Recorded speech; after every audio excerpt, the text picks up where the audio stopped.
This is the Bama Podcast with Marty Solomon. I'm his co-host, Brent Billings. Today we continue our discussion of Season 4 of The Chosen with a big finally coming to us in Episode 4. Yeah, absolutely. It's another long one, too. Another long episode. 3 pages of notes again. Yeah. These hour and 20-minute episodes I'm here for it. That's no complaint. This one wasn't quite that long. I think it was like an hour 5. But yeah, definitely. Yeah, okay, sure.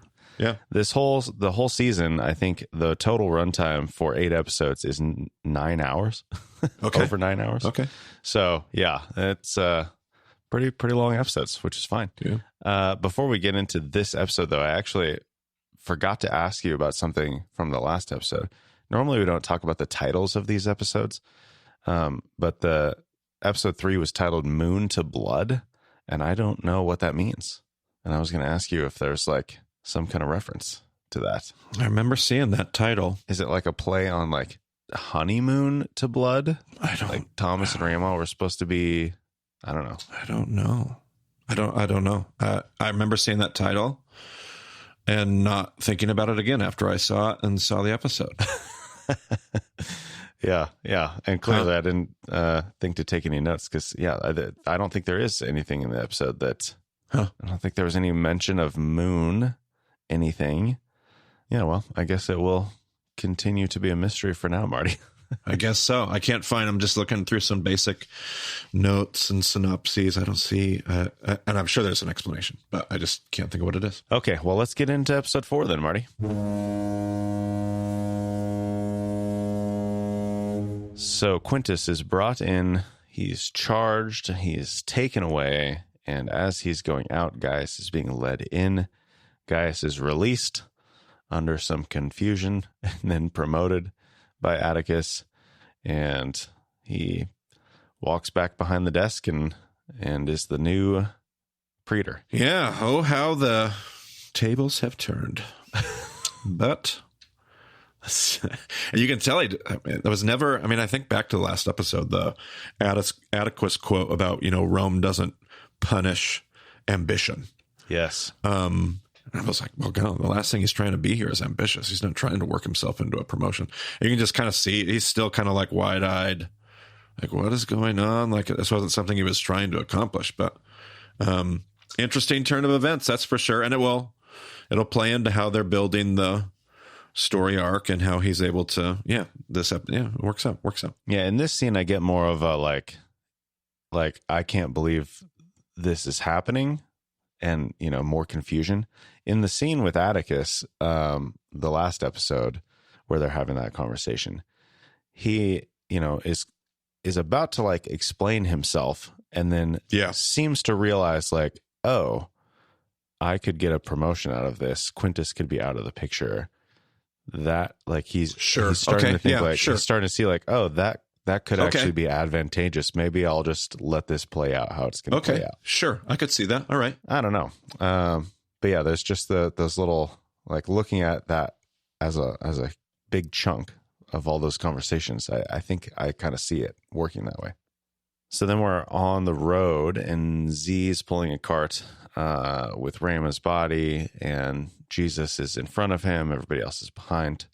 Thomas and Peter are walking like on the back corners of the cart. And then we get this whole series of flashbacks going on, starting with Peter. And this is, right after everything happened. They're just outside of town. Peter's struggling with how to help Thomas. And Jesus is like, this is not how grief works. There's not like a thing that you can do that's just going to fix everything. And Peter's like, wow, I'm just failing at being a rock. And, Thomas just had everything ripped away from him. Like he needs something solid to stand on. And Jesus does this thing. And I think it's happening more often as we progress through the series, but he does this thing where he kind of like looks up for a moment into the sky, and Jesus says, "This is the way of all the earth for now." And as he says for now, he looks up and he's like, I wish I could do something now. And it's not what the Father has charged me to do in this moment. But he looks forward to when things are restored to their rightful place. Yeah. Some great quotes in there.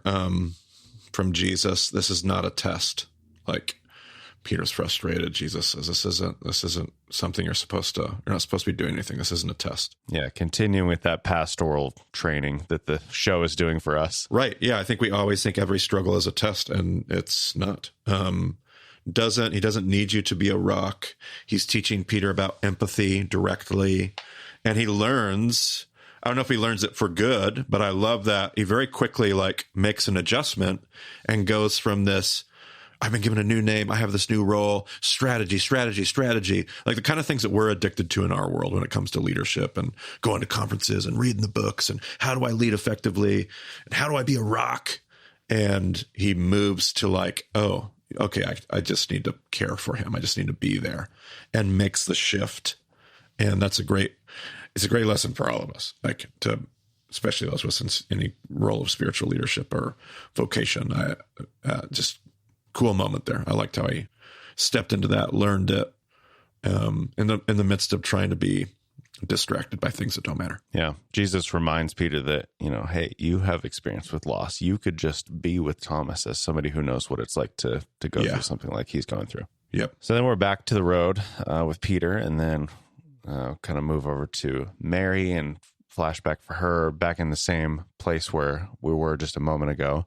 But she's talking to Tamar and saying, she feels guilty for losing track of Ramah in the crowd, and Tamar's trying to comfort her, and Mary kind of wonders out loud, like, could Jesus have stopped it before it even happened? Yeah, I like how they've filmed this scene, and I'm not sure I don't even care, to be honest. Like, they keep showing clips of the road where they're walking with the funeral, and I can't tell if we're flashing into different times or if they're walking and staying and walking and staying. It doesn't even matter to me. I just like how they've filmed that. You see a character, and then you see what they're like wrestling with and how their passion is being lived out and how they're struggling with this. And then they're walking and that shared grief, but you also see the wrestling of these individuals. I just thought cinematically it was done well. Yeah. I think all of the walking is real time. And then the flashbacks are sometimes going back to the same moments in time, but sometimes going to different moments. So it's not necessarily perfectly continuous timeline wise. Yeah, love that. But then we move into a flashback with John, and it's Peter, James, and John in a room. They're recalling the time with Jairus' daughter, and Peter's like, whoa, be careful. Like, we can't share that. And he's like, well, we're not sharing it. Like, we were the ones who were there. And then they're just like trying to figure out, like, why doesn't Jesus intervene in all of the times that he can intervene? And they're like, well, Thomas just can't know about this. Like, now more than ever, he can't know about this. And like, well, what if Jesus ends up doing it for somebody else? That would destroy Thomas. More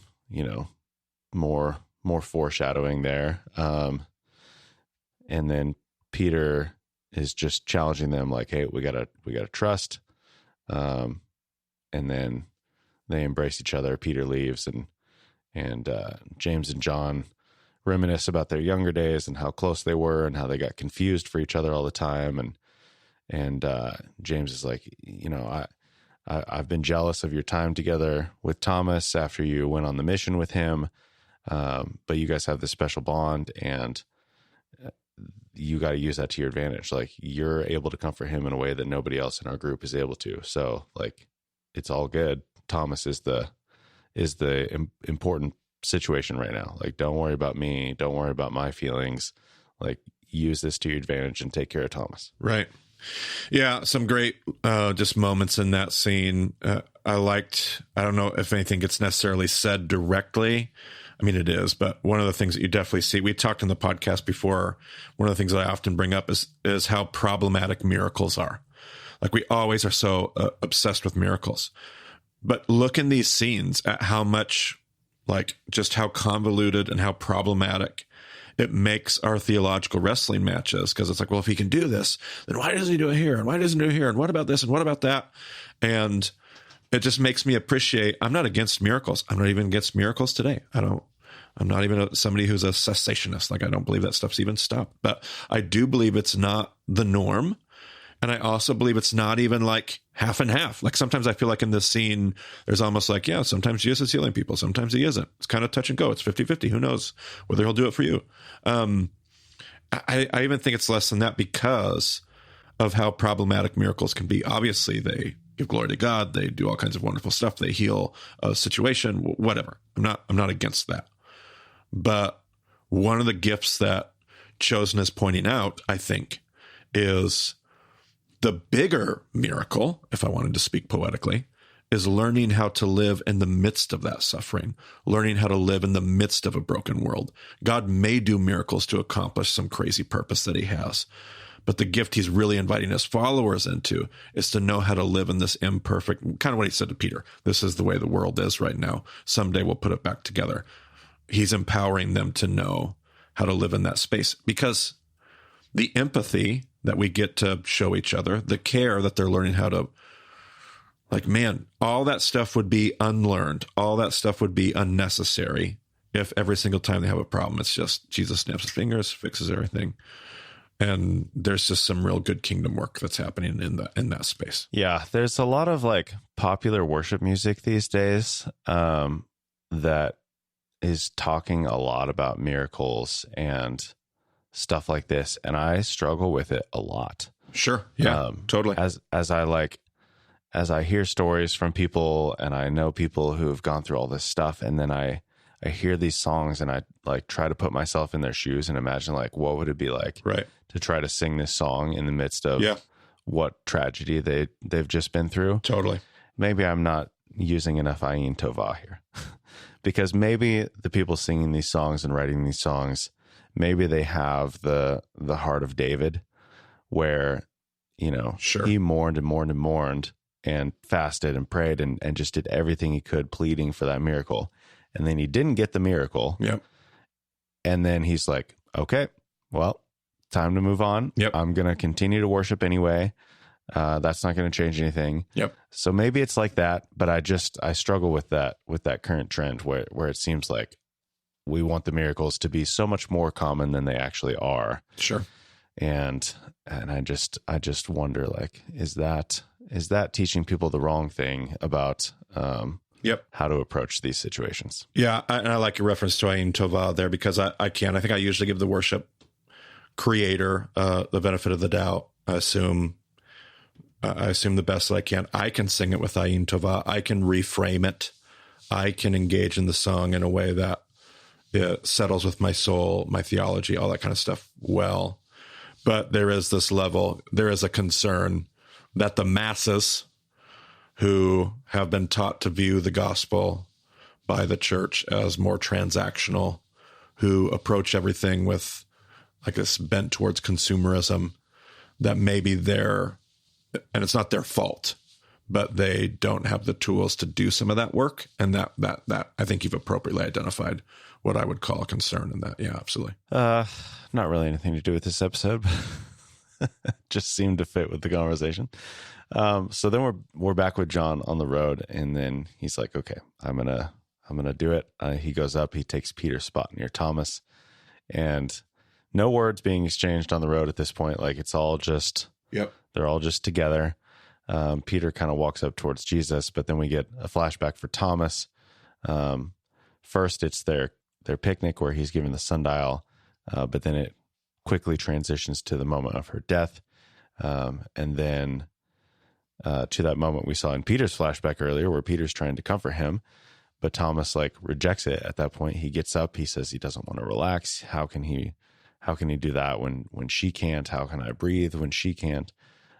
So he gets up and he goes to Jesus and kind of falls into his arms. Jesus, of course, hugs him, but then John comes at that moment and takes over. And Jesus says, hey, we've sent word to tell Dor in the plain of Sharon, which is where Rama is from. I did not, I made a note of that specifically geographically and then forgot to look it up. Marty, are you familiar with the location? Do you know how long of a journey it would be from Capernaum to that place? No, my wife asked me the exact same question while we were watching it, and I never did any research. We both failed. Tel Dor, an archaeological site located in the Israeli coastal plain of the Mediterranean Sea, next to modern Moshav Dor, about 19 miles south of Haifa. Okay, yeah. Yeah. From Capernaum, that's going to be a couple days' journey if you were moving. I mean, you're going to be able to walk from Upper Galilee to Lower Galilee to, like, say, Nazareth area with it's going to be a nice day's walk. So it's going to be a couple days walk, maybe. Maybe if you're in a funeral procession like this, can be a few, maybe, but yeah, in the same region. Yeah. Okay. Right on the coast. Yep, Upper to Lower Galilee, and yeah, the far edge of the Lower Galilee on the coast. Yeah. Okay. Cool.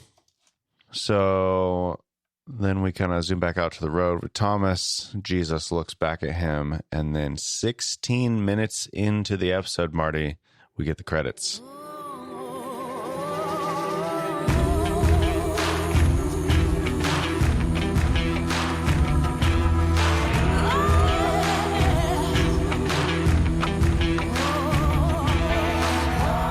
Yeah, I noticed there's a big, long opening scene, but I was good with it. Yeah, it's good.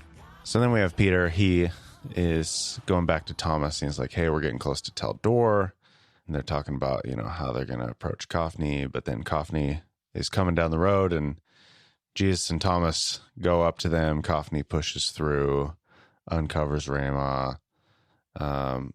He kind of gives a look to all the people who are with him, and they take the cart, start moving on towards Tel Dor. Thomas tries to follow, but Cophni stops him, blames Thomas.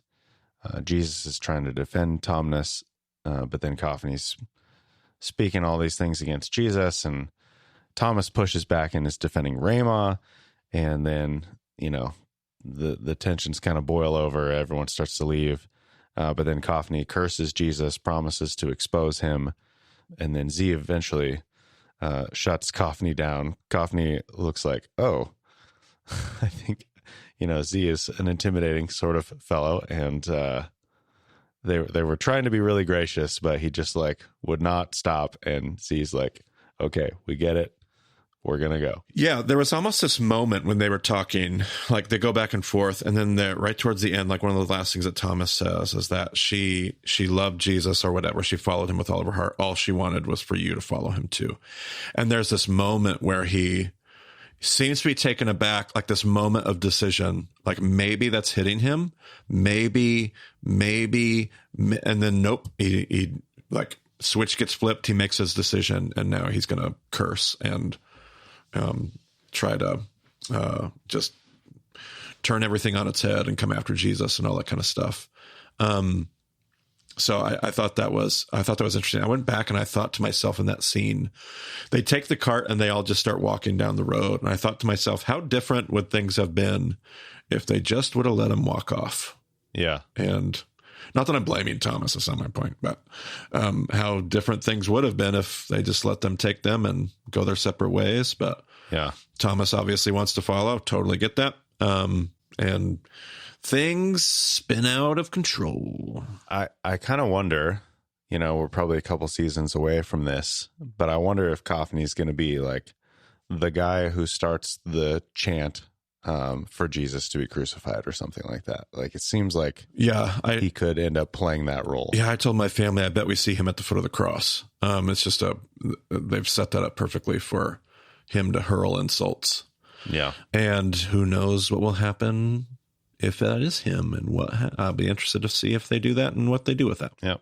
So then we have a montage of a whole bunch of stuff going on. Zebedee, Mary, and Tamar approach Jerusalem. They see a sign that says Jesus is Messiah. They give some money to Judas. We see a large group following Jesus on the road. Jesus is healing a demon-possessed man. Yusuf enters the empty council chambers with the bag of money that he brought, and we see Thomas standing in the market. I don't know for sure, but it seems like he is potentially watching the next shot, which is Jesus healing a blind man. Little James is also witness to this healing. So it's like two different, Little James has seen all of these miracles and he hasn't gotten his miracle, but he's come to terms with the fact that Jesus isn't doing everything for everyone. So he's smiling as this is happening. I think the implication is that Thomas is watching that play out. All these healings going on. We see Coffany talking to a group of men. Jesus is addressing some larger gathering. Akiva and Julius are watching that. And then we see Julius delivering a report to Gaius, and then Gaius burns the report. Yeah, I did not pick up that he was watching the blind man be healed, but I think you're right. He might not be. I just think the way those scenes were shot, it could be. Yeah, and I mean, my thought, I didn't have any idea. When I watched it, I'm like, I have no idea what the shot of Thomas. Like, I get it, Thomas is going through a hard time, but I didn't know why the shot was there. But if that's what they're implying, that was, I like that. And then the connection to James makes a whole lot more sense, because that's what, like, within the show's canon, that is what's informing what Thomas is going through for me. Is James already has had this conversation, totally different level, but he's had the same conversation with Jesus about, I'm not going to heal you. You don't get the miracle, and here's why. And that's what Thomas is now learning. That's already been in the back of my mind. So if they're connecting those scenes in the show, that makes a lot of sense to me. A lot of sense. Yeah, I definitely like reading it that way, even if it wasn't intended to be, but I'm pretty sure it was. Sure. Yep. So then the montage is obviously jumping an amount of time. I don't know what time it was before this, but we come to the next scene and it labels it as the month of Kislev in AD 30. What happens in the month of Kislev? Is that like a particular festival time, or? I knew you were going to ask me that, Brent. And I was like, you've already asked me about Teldor. Please don't ask me about the month of Kislev. I will say it was 3. He does make a comment. It's been 3 months since. So we at least have that passage of time. Oh, right. I'm not sure I love the 80-30 time marker. I want to say that I put in at 80-29, but I would have to go back and check my notes. But anyway, yeah. So there's that. Kislev, I can't remember. I was trying to second guess when I was watching. I was trying to be like, okay, what story's coming up and where are they putting that in the festival calendar? Is what my brain was doing. But I know Kislev has a relationship to festivals. I just can't remember which one. We don't use those months in our calendar. Yeah. So it's not as instinctual. But Jesus is there sitting with his disciples at the table. We see Peter off talking to Thomas. They're talking about, how some time has passed. He's asking about his prayers. Peter gives a passage from Psalm 77, talks about, maybe Thomas should get away for a little while. And Thomas is like, yeah, but I don't want to leave.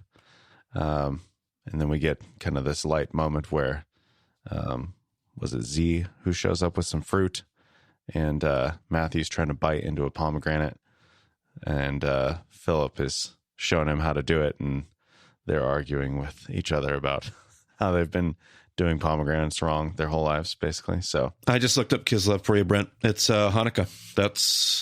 So the 25th of Kislev is when Hanukkah, the festival dedication, would have went over the span of the month into the first few days of Tevet. Okay. So that's the time it's going to be the beginning of the rainy season, our December-ish, give or take. But is it when pomegranates are ripe? I bet they would have found some pomegranates in the marketplace. Sure. Yeah. Okay. Well, then Jesus goes outside and he finds Thaddeus and little James and talks about, missing the days when it was just the 3 of them. And James is like, yeah, but, we know things are changing. We can't stay in Capernaum forever, but where are we going to go? And Thaddeus asks Jesus about what he means when he says that he'll be gone. And Jesus is like, you know what? The time has come. We're going to go to Jerusalem. Things are no longer simple now. But he, kind of gives them this nice hug, puts his arms around them. And then Peter comes out to ask for the mint and the lemon and interrupts him. And then Julius comes around the corner and asks about Matthew. And Peter is speculating about what they might want with Matthew. But Matthew comes out and he and Peter are taken to Gaius, and then Jesus tells everybody else to prepare for the journey. Yeah, I loved that conversation. I don't know why, but that conversation with Jesus and little James and Thaddeus outside, I really liked that conversation. I loved the comment. There's a little funny dialogue they toss back and forth about Jesus. They said, what are they arguing about? And Jesus says, they're trying to debate who's right as usual. Yeah. And then James says, or for the other person to be wrong, have been wrong their whole lives. And I thought, oh, and Jesus is like, yes, like he hasn't thought, like he was just like, that's the perfect way to say it. And I thought it is like, we would rather somebody else be wrong than us be right. We almost get more joy in our religious communities out of proving how wrong somebody else has been than the fact that I'm right. And so I just thought, man, that was really well played. And I can't even help myself. Like you're getting into the scene where Peter and Matthew are walking, and I just loved the nothing. What does nothing mean? Sometimes it means this, sometimes it means that. Yeah.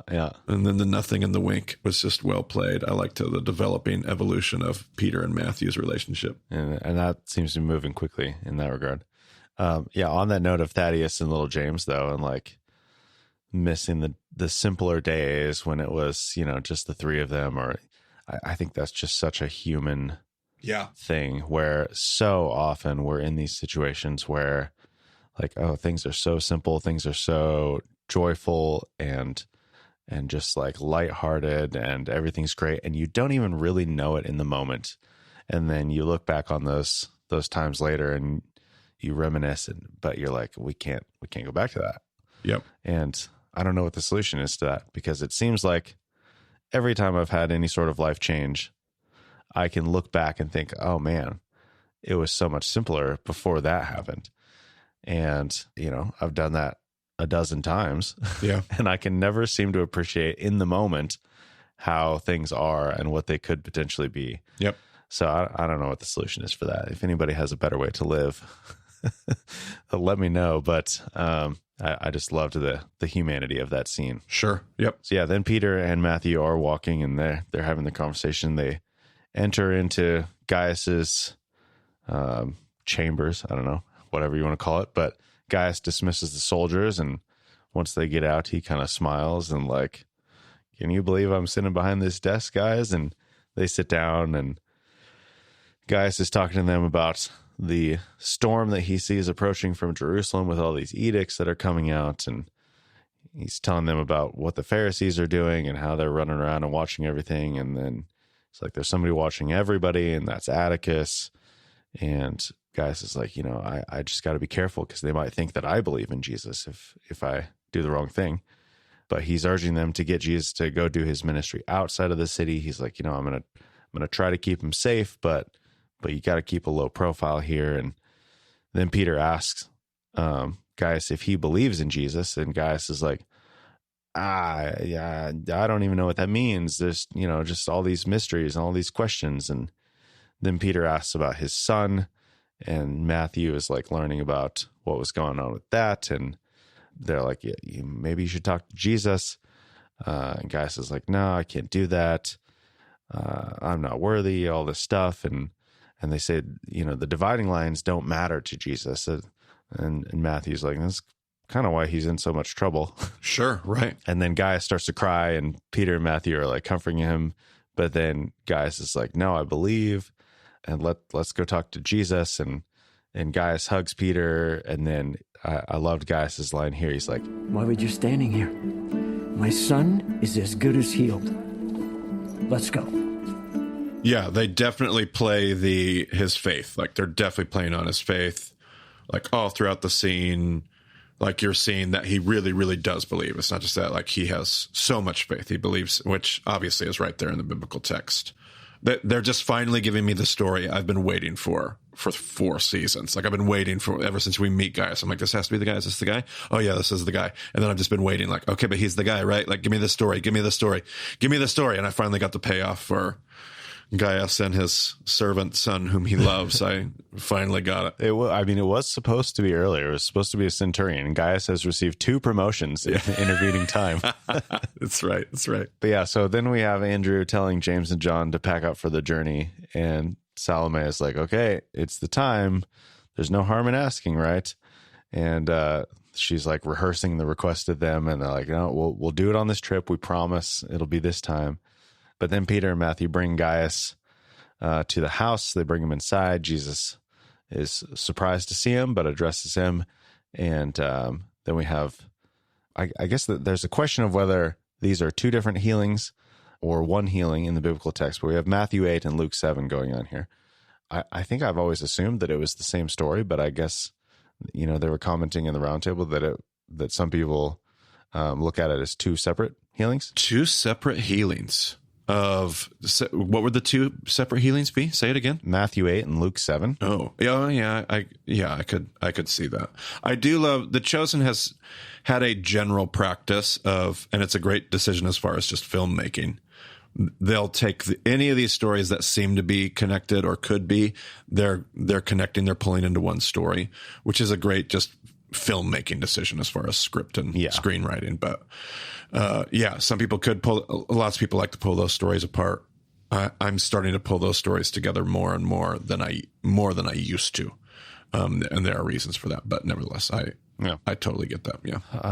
I'd have to get on my Harmony of the Gospels. I'd be curious to know if the Harmony of the Gospels puts them in line with each other as the same story. If they're breaking it out. Especially Gundry, because he typically keeps stuff separate if he doesn't feel like they're matching. Yeah. But Peter vouches for Gaius, and he's like, he actually is worthy.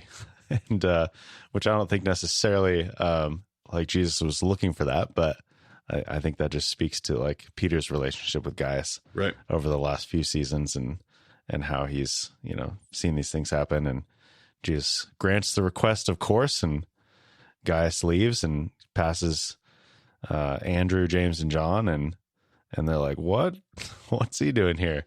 Yep. So this is the moment where James and John decide like, oh, well, if he's doing all this stuff for a Gentile, I guess it's time we should ask our thing.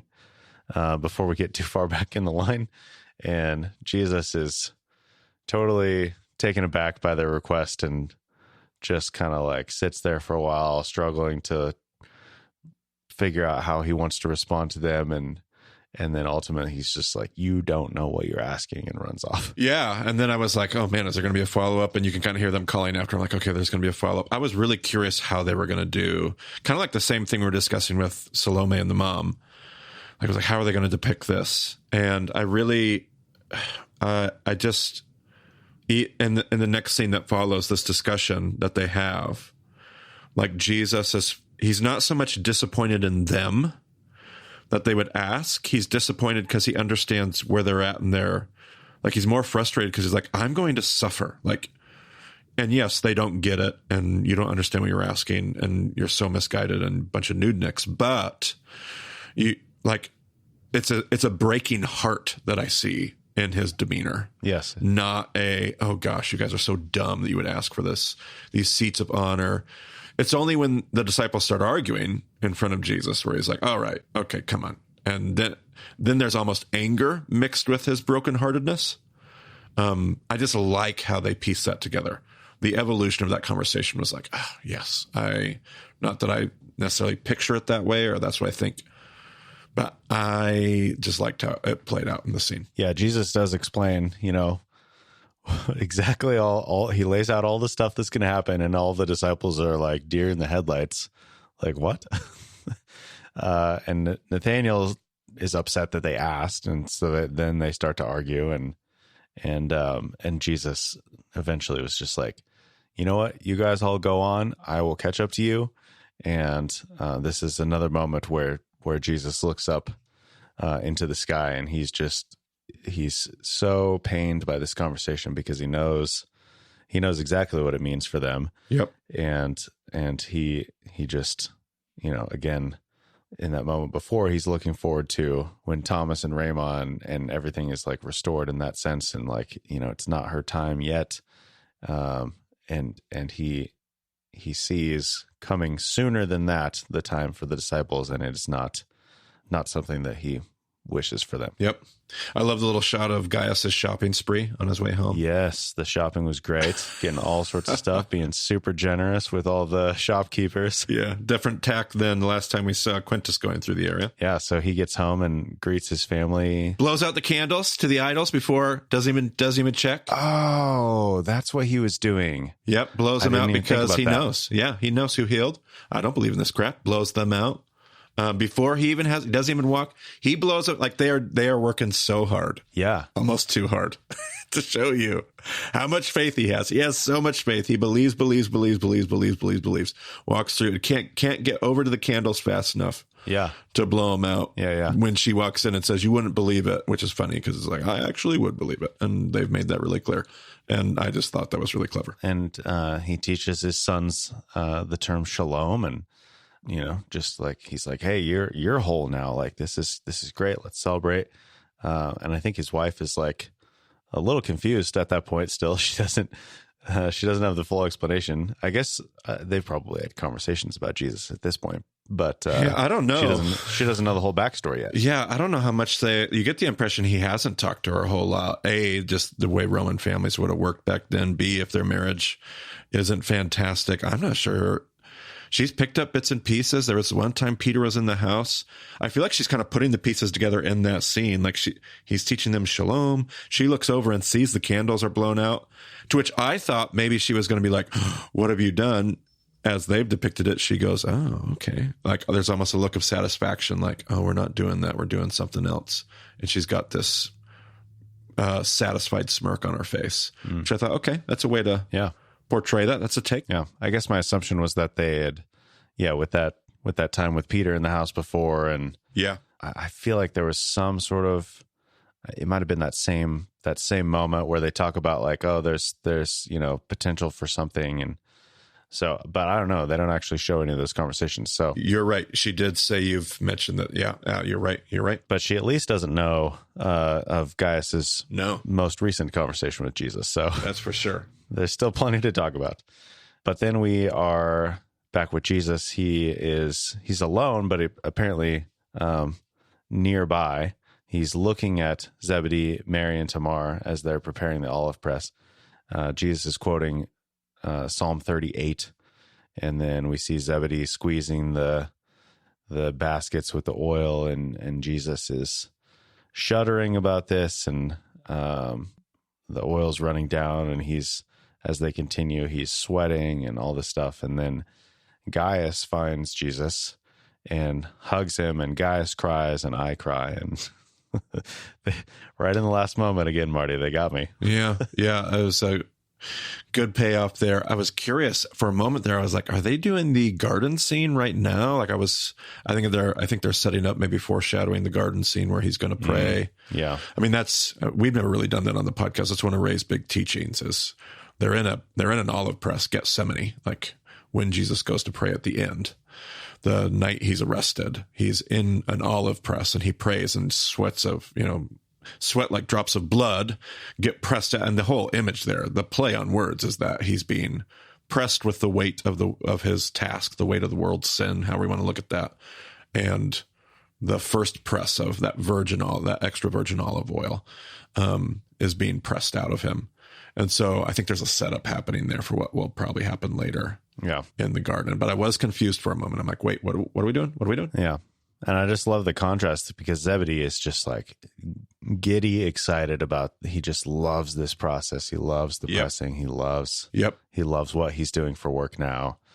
So fun contrast. Yeah. So then we have the credits, and Dallas pointed out in the roundtable that this is the midpoint of the entire series. Okay. It's going to be 7 seasons. I guess that means 8 episodes per season, which is what they've done so far. But that makes this the midpoint. So we have the center of the chiasm right here, Marty. I don't know if they're going to do the transfiguration. I keep waiting. That should have happened last episode, 2 episodes ago ish. Yeah. I mean, they could have repositioned it. That's usually the center of the gospel chiasms. I was expecting that. And I'm sure they know about chiasms, so I don't know if there's anything necessarily to that, but there could be. I have enough trust in them. I won't be surprised. I don't necessarily think that they're making a chiasm out of the show. My assumption is on the transfiguration is they will potentially put it in like a flashback thing, because we also haven't seen Jesus' baptism and some other stuff like that. I assume we're going to end up seeing some of those things in flashbacks. I don't know. Maybe we won't, but I like this. And I can't remember what the opening scene of episode 5 is that could potentially tie into this, but I like the idea of the center of the chiasm being a Gentile making this connection with a Jew. I was like bringing those worlds together. That's where I'm at, and I'm telling you, they've won me over enough I mean, I appreciate you saying I don't know if they're making it a chiasm. They've won me over enough. I'm not going to say boo about it. I'm going to be like, I'm not going to doubt it. This could, and if this is what they choose to make it the center, and it is a stinking Romans officer hugging Jesus, and that's just, whoa. All right, you made up for last episode. If that's the case, I'm here for it. Well, I've made a note of it for future consideration, Marty, all right. So we'll keep thinking about that. Okay, but that does it for this episode. It's a good one. You got your Centurion healing. The finally, absolutely. Man, part of me wants to go find the center of this episode right now. Like I'm down a rabbit trail. I'm like, how long was this episode? What's the center moment? What's the center scene of the center? I want to know. Yeah, but it would be the last moment of this episode and the first moment of the next episode. I see what you're saying. There's eight episodes in the. All right. Yeah. All right. But that's a good episode thought, 5. Episode 5. I'm ready. Okay. All right, get us out of here. Okay, well, you can find more details about the show at BamaDeception.com. You can use the contact page to get in touch with us. And thank you for joining us on the Bama Podcast. We'll talk to you again soon.